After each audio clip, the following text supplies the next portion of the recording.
from TU München, Technische University Munich. Mr.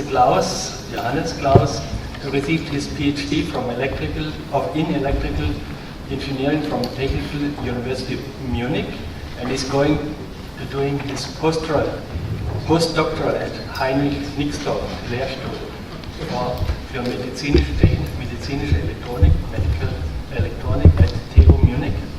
He's co-founder of Sense Insight, a healthcare high-tech startup. His current research interests are active implantable devices and portable miniature-sized medical devices. Please start. While he's talking on what is medicine for electronics for a better life. You see it here. So. Thank you very much for the kind introduction. I'm very happy to speak here today about healthcare at this Consumer Electronics Conference. And first of all, I just want to give a bit of the background. I asked myself which is the connection between consumer electronics and healthcare technology.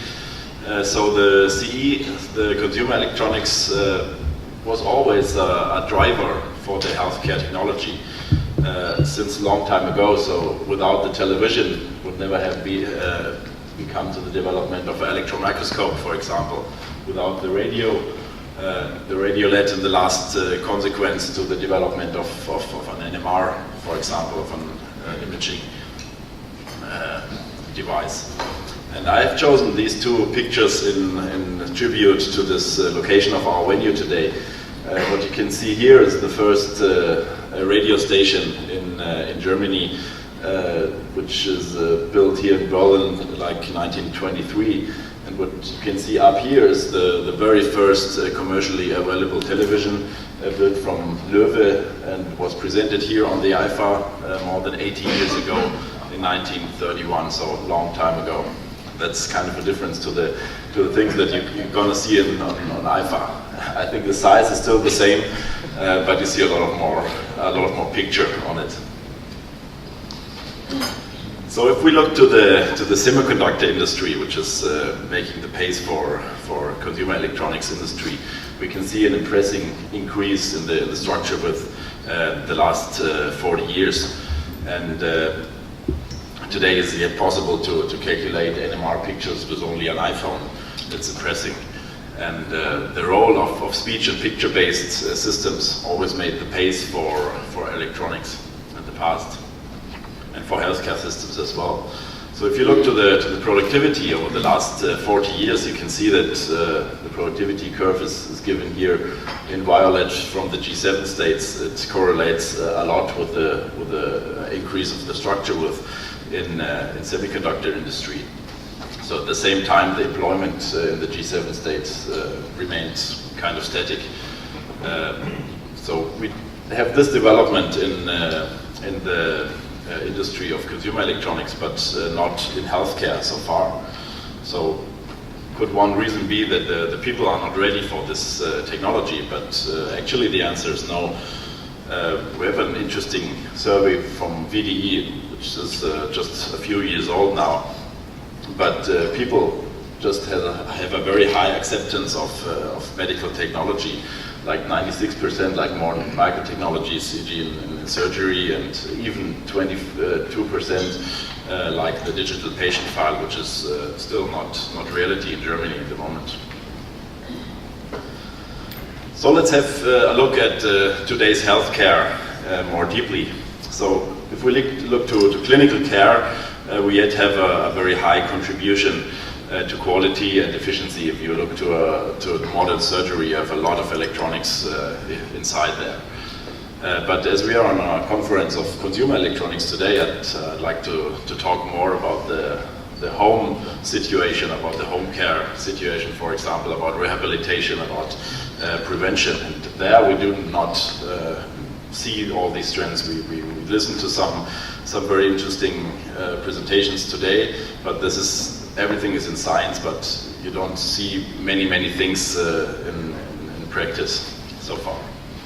But the main trends are that the people are getting older and older, and they like to be at home when they are old.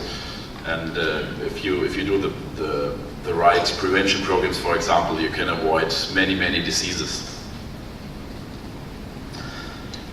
So how works home care today? Actually, the patient is like feeling a bit ill. He takes a very simple instrument like a thermometer, and then he calls the doctor. And possibly the doctor comes and does something to the patient. But if he comes, because today we yet have the problem that not in every region, not even everywhere in Germany, but not in every region in Europe and neither in the rest of the world have enough doctors to come to the people. And if the doctor comes always, you have another problem, you have very high costs. And if you look to the costs in the healthcare system, you can see that many costs are going to the to the caregiving services as well as pharmaceutical products. And in these topics, you can reduce a lot of costs by the use of telemedicine, for example. That was just an example for the field of cardiac insufficiency, adiposis, and hypertension. So a study showed here that in fact a cost reduction of about 40% can be made through the use of telemedicine in this area. But actually we don't just want to reduce costs with telemedicine or electronics in healthcare. We just want to improve healthcare. That's much more important than just to reduce costs. And that is a statement of chairman of AXA, a big private health insurance here in Germany. He just said more medicine is not more health. And I think that's true. If you go to a hospital, you're not always healthier when you come home. And what we need to do is we need more electronics in healthcare. We need to use electronics very smart in healthcare and as well in home care, not only in the hospital. So what do we need? In fact, we need kind of a doctor in the back, so a medical assistance that's working everywhere you go, and could possibly be inside a smartphone or in different other devices that I'm going to show you today. And we need a kind of emancipation from the big proprietary healthcare structures, like you've seen that in consumer electronics as well. If you think about the development from the television to the internet, the television was completely passive, the internet is completely interactive today. We need that in healthcare as well. We need an interaction. In the moment the doctors do something to you, and in the next stage of healthcare, you should interact with the doctors. And actually, it's a very good feeling at the end that you can participate on your health. You can take your health in your own hands. I think that's quite important. So I want to show you today some projects that demonstrate how electronics could improve life.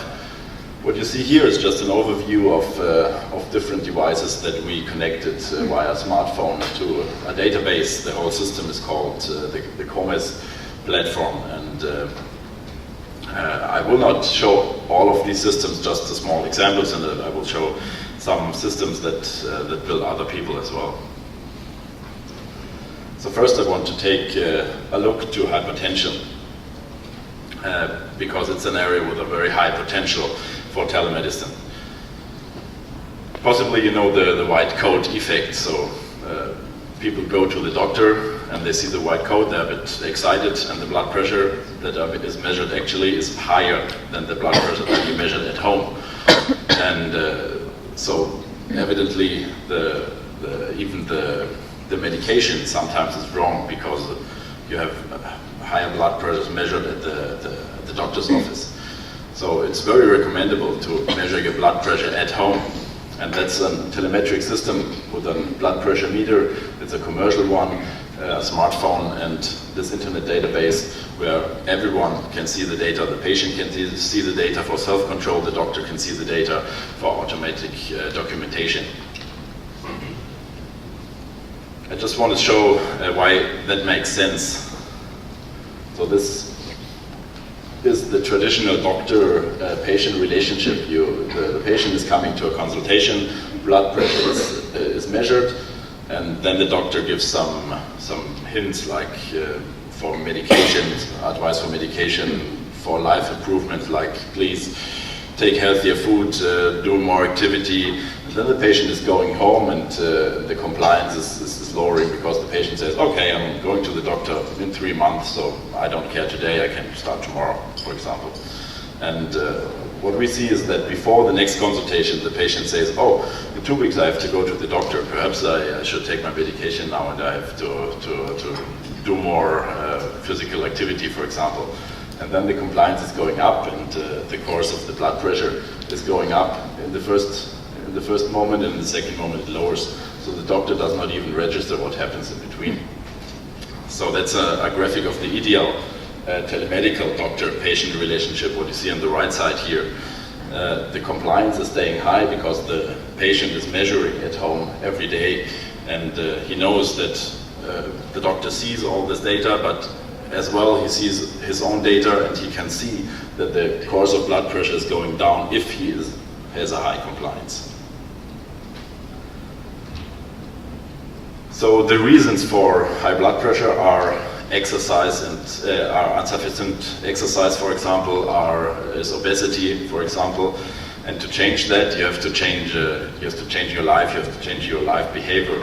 But these 2 or 3 weeks when people today stay in a rehabilitation clinic are not enough to change your behavior.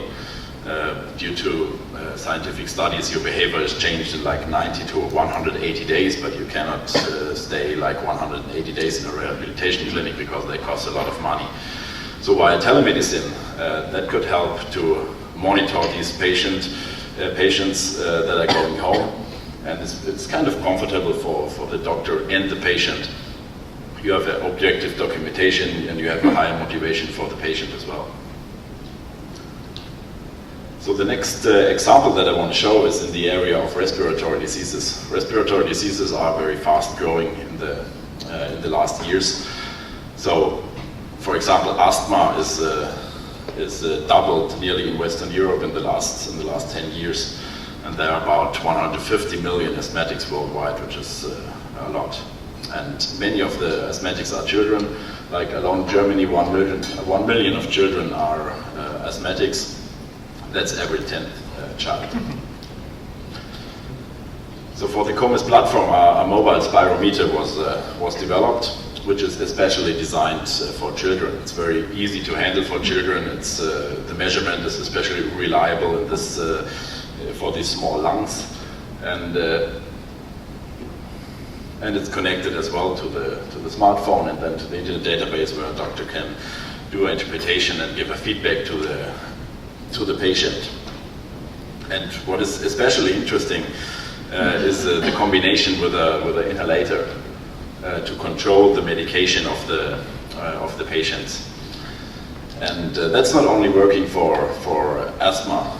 For instance, there are many medication now that are offered in an inhalator, like insulin, like antibiotics, and it's a big trend in pharma industry in the moment to apply these things via inhalator because the bioavailability is much higher when you choose the lung passage. The lung passage has about 70 to 90% bioavailability while the gastrointestinal passage has a bioavailability of around 30%, and you have all these negative side effects, which are especially for old people a bit difficult.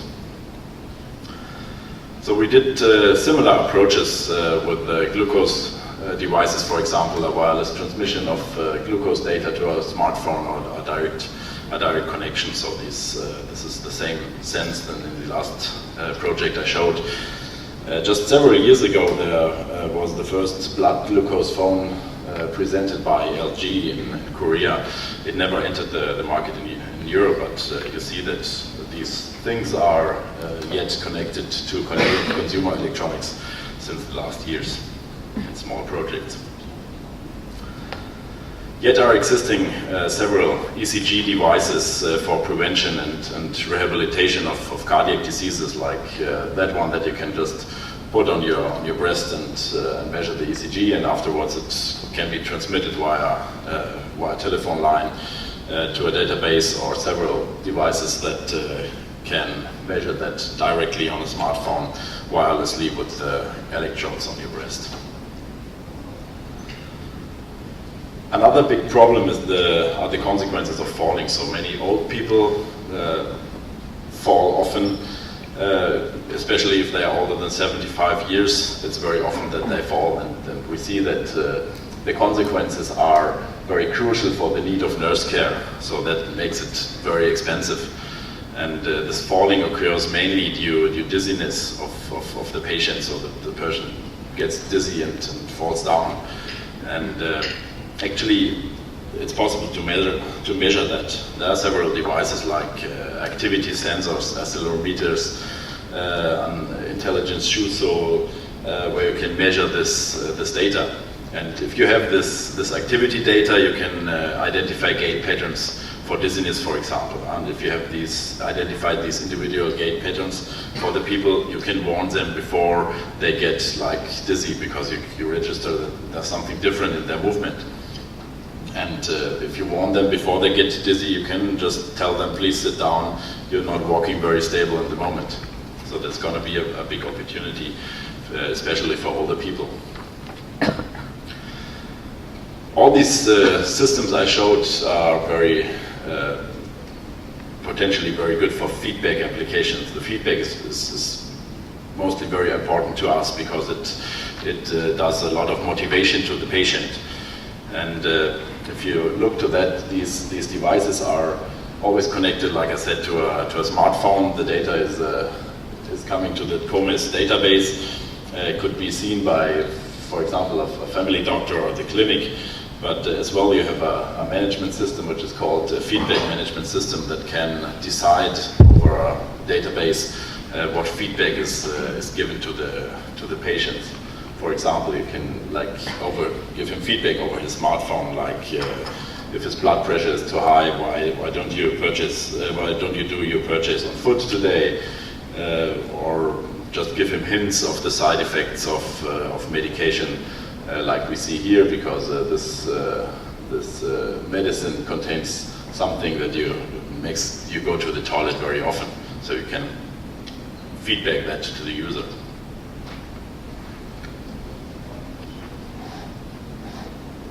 So another example shows the lowering of blood pressure through music, which is significantly possible. So the patient is measuring the blood pressure.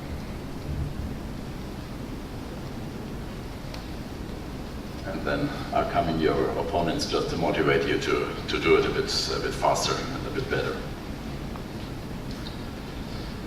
So here you can see the existing set of this COMES system that I presented, especially for the metabolic syndrome. You have a blood pressure meter, you have a scale, you have a mobile phone, you have a smartphone, you have a blood glucose meter, you have a step counter, but what you actually register is that's a lot to carry for the patient. So if you have a patient for the metabolic syndrome, he has to take a suitcase to carry all that. And that's a problem because people like to stay mobile today. It's very important that people can stay mobile today. So we want to avoid carrying a suitcase. So for the next generation of mobile devices, we are developing an all-in-one medical device where it's possible to measure blood pressure, ECG, pulse, oxygen saturation, the blood glucose and temperature at a glance if you put your finger in a kind of smartphone-based device in the first step. So you put the finger in, you start the measurement, and all these things are measured at once, except of the blood glucose, which is done traditionally in the moment, but we focus too on the non-invasive blood glucose measurement at the moment. So the next step would be to make it much smaller, to make it into a finger ring, for example, like an ultra mobile device that you can wear every day. Just put your finger ring on, you have these electrodes and sensors all in your ring, and you can wear it without any disturbance, so you can carry it with you. The data is transmitted, like shown here, to a watch, for example. If you imagine these smart watches that Samsung presents on IFA, that could be a very good solution, or to your smartphone. And from there, it goes to an internet database. So, what's coming next if we are this small yet? So, I think me and you never imagined that there will be consumer electronics implants, but they are still there. I don't know if you know the system, that's an RFID identification chip, and you can insert that into your arm, so implant it to your arm and use it for identification, for ticketing, for example. And there are yet existing clubs and discotheques all over Europe that use this system. The first idea was, I think, born in Barcelona. There was a club, a beach club, and the idea was that you can go there in a bikini and you have your ticket inside your arm. So you just go there, here's a scanner, you're scanned and you get in, and you can even pay with this chip in your arm.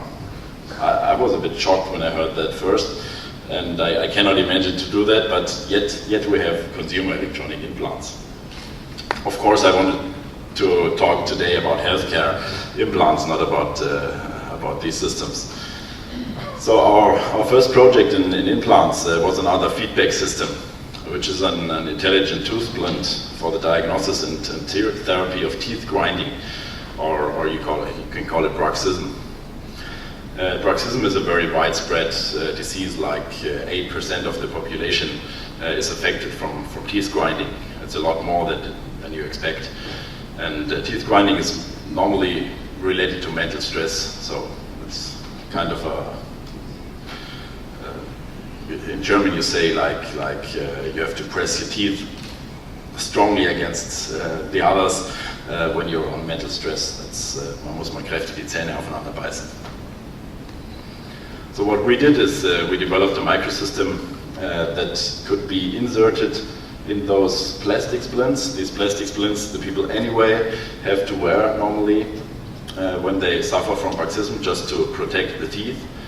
And this wireless sensor system can sense the teeth grinding and transmits the data wirelessly to a device which you can wear on your pocket, or you can lay it under your pillow or somewhere next to you. And the first thing is that you can give a real-time biofeedback from this receiver system. So you can give a vibration alarm, you can give a tone signal, and warn the people who grind, because normally you don't register that you grind, not even in the day, in the night either. The second thing is that the receiver can store the data and transmit it wirelessly to a database where the dentist can look to the data. So I will show you some case studies for demonstration of the function of the system, just to see how it works and why it works good. What you see here is a graph over nearly 3 months of one patient. Every blue bar is representing one night, and the height of the bars are the intensity of teeth grinding in that night, or the frequency of teeth grinding in that night. So you can clearly see that you can identify nights when it's much stronger, and you register that these peaks are always in the end of the month at this patient. So we ask ourselves what is wrong with him. Does the money go low at the end of the month? But it was vice versa. He was a controller, and he had always a big mental stress in the job in this time. So afterwards he made some psychological training, some psychological therapy after that visit to the dentist, and you can clearly see that it's working very well on this patient. And you can see that the device enables therapy monitoring very good as well, so you can adjust therapy. If it not works, you can try some other things. That's another example on biofeedback therapy. There you can see that the patient significantly grinds with the teeth over some nights. Then the dentists gave the advice to use the biofeedback function, so the warning function of the device. And afterwards you see that it's lowering a lot. So the intelligent tooth splint was kind of a sample frame for us, for our platform for intelligent implants, because it's only semi-implanted. It's not fixed. You can test it very easily. You don't have to implant it. You don't have to think about surgery. You don't have to think about animal trials and these things. So it was a very good test system for the next project that we started. So what we try to do is a kind of a platform technology for implants. Normally in these so-called intelligent implants, you have a sensor to sense something, you have an actor to act, like electrode for a pacemaker, for example.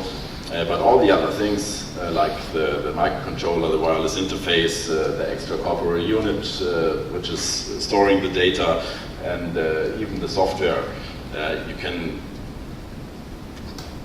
can take out of the box. You can reuse in every project.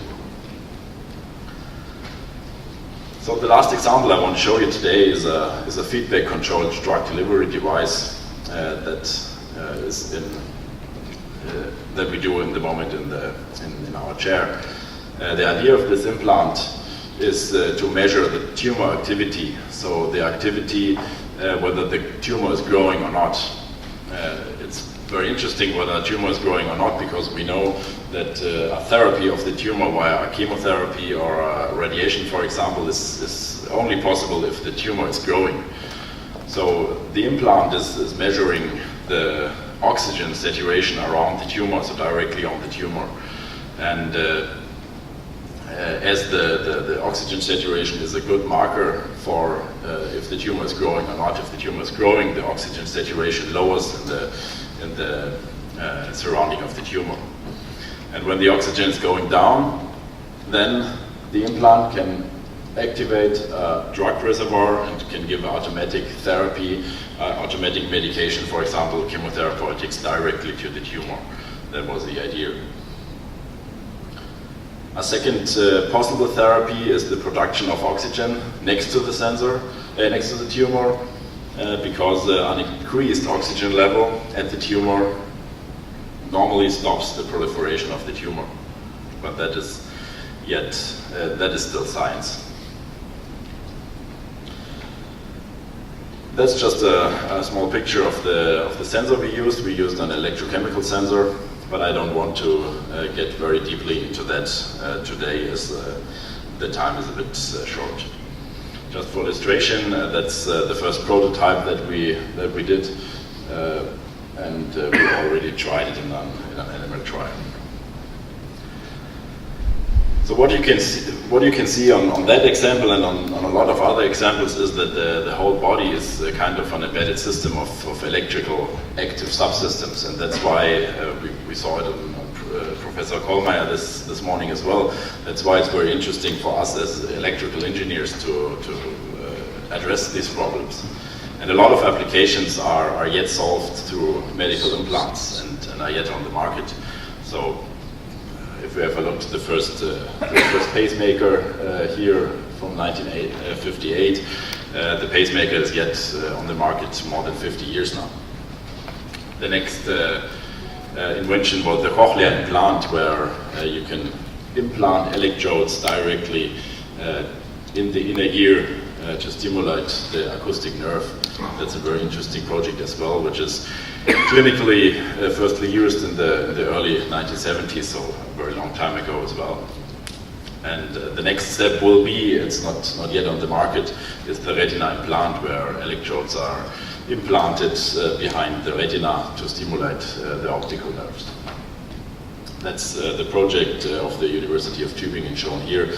There are many other projects, like 4 or 5 others in the world as well.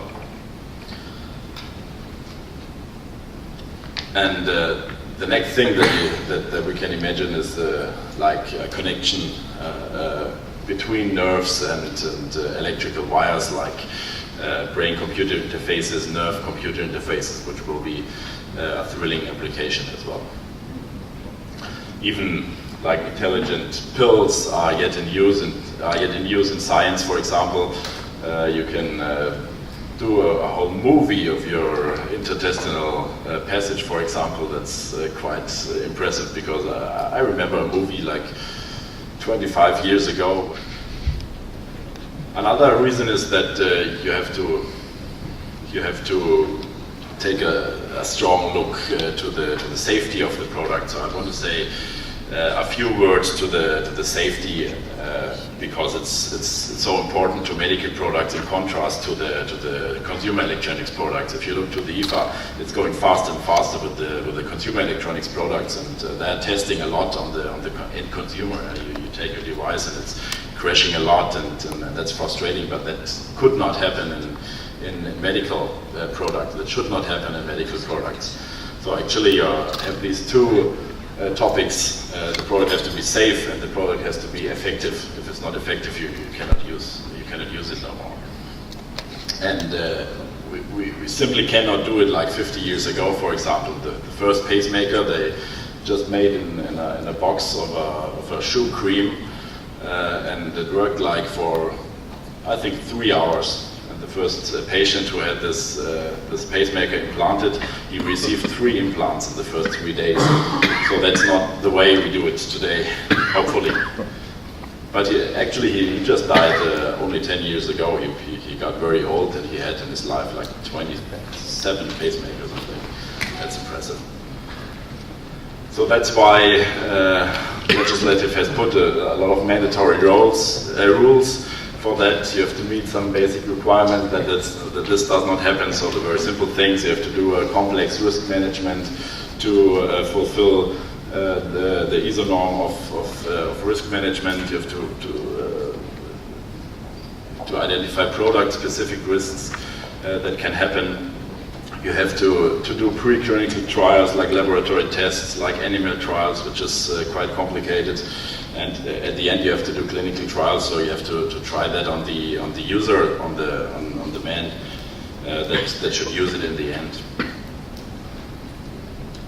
So at last, we always ask this question in medical technology: does the benefit overbalance the risk? Because possibly, if the benefit is very high, a certain risk is okay. So that evaluation is always at the responsibility of the manufacturer. And one very good example for that question is car driving. So we all, or nearly all, just taking the risk of dying in a traffic accident every day, just for the benefit of this individual mobility, which is quite important.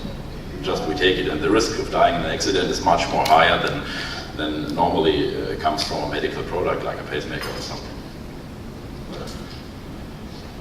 So I want to end up with some future trends that we see in information and communication technology, for example, in healthcare, like consumer electronics. That's why we're here. Like gamification, we already saw that in this training event, like the use of social networks, of semantic data mining. So there are many thrilling applications of healthcare in the future in information and communications technology. So I would like to thank you for your attendance, giving me the opportunity to speak here, and just give you the advice that some of these systems can be seen in our hands-on presentation tonight, which is taking part in the same time than the poster presentation while the welcome reception. And I want to recommend you the coming healthcare sessions that are coming and the coming keynotes, and especially invite you again to the panel discussion tomorrow before lunch in that room here. That's going to be very interesting. Thank you very much. Are there any questions? We have maybe just 2 or 3 because we are in kind of delay. A question I've got is: have there been any ethical studies done on this technology? Because just because we can embed some device into the retina doesn't mean we should. Yeah, that's true. We didn't do so much ethical studies, but there are many other groups that are dealing with the ethical problems, and we do that a bit in seminars, for example, as well. But we didn't do it ourselves. And you're right, on some of these applications, we just need to think a lot if it's at the end a benefit, or if it's at the end not suitable for certain people. But if you, I'm always, sometimes I'm very pessimistic about these telemedical systems, and I'm quite surprised often that people, for example, they buy these consumer electronics devices where you can measure your heart rate, your weight, and everything. They post everything to Facebook, and they have no problems with that. I'm very surprised about that development, but people do, especially young people do. I would never do. That's why I'm pessimistic and optimistic at the same moment. The reason why I ask is exactly what my colleague Thomas just said. Recreational use of implants. I mean, as soon as you mentioned accessing the retina, the first thing that struck in my head was embedded head-up displays. And you're like, oh, that would be really cool. But then, like I say, the ethics of self-augmentation, you've got the cyborg. I mean, I worked for years with a gentleman that was nicknamed Captain Cyborg. Can you come down to your question? Yeah, I was just yeah, okay. I'm just not sure that some of this stuff has to be done. Sure, you're right. Yeah. I think we have this discussion in the public a lot in the moment with this Google Glass, because that's the first realization of these embedded displays. Any more questions? Stefan. Mine is actually more a comment than a question. First of all, thank you for your excellent presentation, and it shows new directions that consumer electronics is going in, which this conference is addressing. But I think looking at your presentation, you can sort of see that rather than taking jobs away, there's a creation of brand new jobs we haven't even thought about yet in this field here, like collecting data, analyzing data. It's not just a matter of automatically processing the data. You need interpretation, and you don't need a medical degree for that. So that's just one example of looking at new positions, new work opportunities. And with the aging population, I think there's a whole new industry expanding, and more likely this healthcare, consumer healthcare, would be bigger than what consumer electronics is right now. That's completely true. I think anyway we don't want to take jobs away because in Germany, for example, we don't have enough people to do care services at the moment. So we just help to deal with the situation that we have at the moment. Same with the doctors. We like to concentrate the doctors on that what they are best in, and not documentation and all these this bureaucracy that they don't need. That's right. Yeah, we can have job sharing, splitting up the jobs and doing what the high impacts are of a particular job by automating and using electronics smartly. That's it. Or the system smartly, which goes beyond electronics. Thank you. If there are not any more questions, we thank you for the speaker and for this excellent presentation.